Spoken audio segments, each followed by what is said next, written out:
ప్రకటన గ్రంథము 16వ అధ్యాయం 1వ వచనం. మరియు మీరు పోయి దేవుని కోపముతో నిండిన ఆ 7 పాత్రలను భూమి మీద కుమ్మరించుడని ఆలయంలో నుండి గొప్ప స్వరము ఆ 7 దేవదూతలతో చెప్పగా వింటిని. యేసు ప్రభువు వారి రహస్య రెండవ రాకడ తరువాత భూమి మీద 7 ఏండ్లు శ్రమల కాలము ఉంటుంది. ఆ తరువాత యేసు ప్రభువు వారి బహిరంగ రెండవ రాకడతో 1000 ఏండ్ల పాలన భూమి మీద ప్రారంభమవుతుంది. రహస్య రాకడ తరువాత 7 ఏండ్లలోని మొదటి 3.5 సంవత్సరములు ముద్రల తీర్పులు, బూరల తీర్పులు వస్తాయి. చివరి 3.5 సంవత్సరాలలో రాబోవు పాత్రల తీర్పులను చూడబోతూ ఉన్నాం.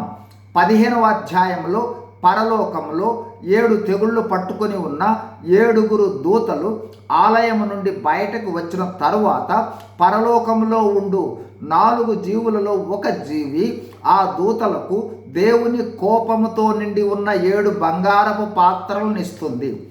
పరలోకంలోని దేవాలయము దేవుని మహిమతో కూడిన పొగతో నింపబడి ఎవరు ప్రవేశింపజాలకపోవటం, దూతలు బయటకు పాత్రలతో రావటం దేవుని చివరి మహాశ్రమలకు అనగా అంతిమ తీర్పు యొక్క తీవ్రతగా గుర్తించవచ్చు.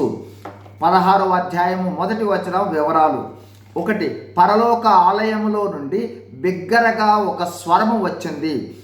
ఆలయము దేవుని మహిమ పొగతో నిండి ఉంది.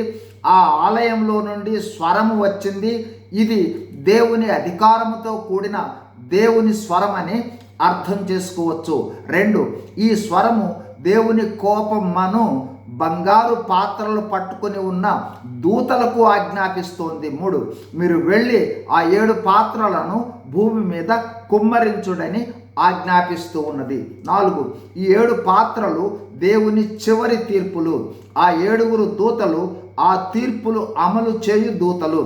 పరలోక ఆలయం పొగతో నింపబడి ఎవరు ప్రవేశింపజాలకపోవటం, దేవుని కోపముతో నిండిన పాత్రలను కుమ్మరించమనటం మానవులు పొందబోవు దుస్థితిని తెలుపుతున్నా, తుది తీర్పులకు ముందు మానవులు పశ్చాత్తాపము చెందటానికి హెచ్చరికలు లేదా అవకాశాలను అందివ్వటానికి దేవుని దయ అని కూడా గుర్తించవచ్చు. మరికొద్ది సమయము దేవుడు ఇస్తున్నాడని గ్రహించవచ్చు. God bless you. Thank you.